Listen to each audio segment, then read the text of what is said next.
I thought I was filming a crocodile. I was wrong. I was being sized up, evaluated as prey. And the most terrifying part, I never heard a thing. Today, I'll be taking you out to Singapore's wetlands to show you how crocodiles actively hunt their prey. And that would be me. I'll be volunteering the local legend, Deadliest, the apex crocodile, to show us how it's done. Let's go to it.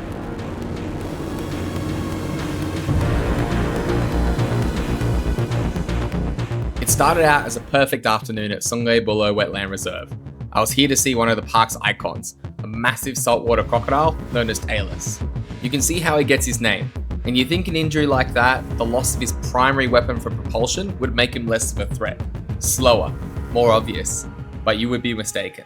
At the start when I found him, he was facing me from behind, so I went around to get a good view from the front. This is where everything changed. His gaze locked onto mine, and then he slipped beneath the surface. It was a vanishing act. No splash, no sound, no warning. When he resurfaced, the space between us had shrunk. This is a typical crocodile predatory habit. They'll go underwater, disappear, and reappear right next to you.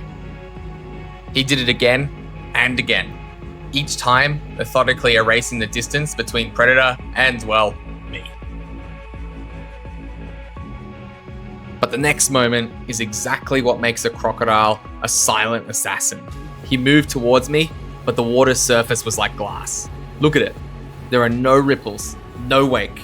It was completely, supernaturally silent. He wasn't just swimming, he was hunting. He was close now, way too close. Every primal instinct in my body was screaming. Even though I was very far away from the water's edge, this wasn't a wildlife observation anymore. This was a threat assessment, and he was the one making it. I knew I had to break the spell.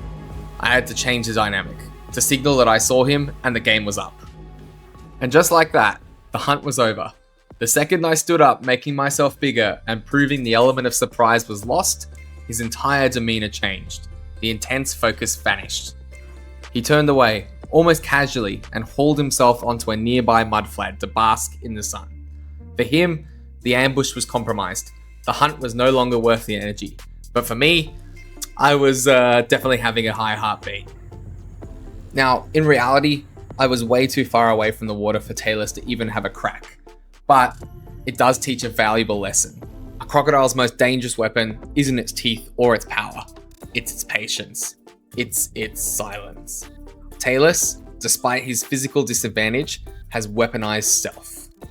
It was a stark, humbling reminder that when you step into their world, you are on their terms.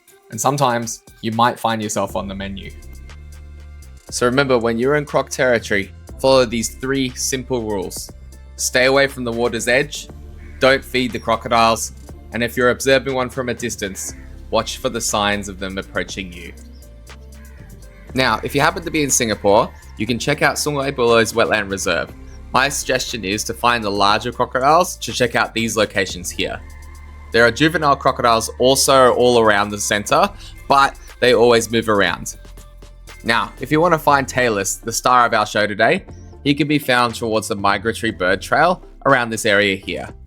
For the large alpha crocodile, you can find him towards the river at JB, right at the top of the map here. Have you ever had a wildlife encounter that made your blood run cold? I genuinely want to hear about it. Share your story in the comments below. And if this video gave you the chills, do me a favor and hit that like button and subscribe for more up-close adventures. So we were pretty gutted that we'd spent all this energy trying to find a large crocodile and still hadn't found one. We spent the next 10 minutes looking in nooks and crannies and really just still couldn't find them. Eventually we ran into this group of monkeys and we decided, let's go follow them for a minute. They're on the same path and we just kept following them to see what they were going to do and where they were going to go.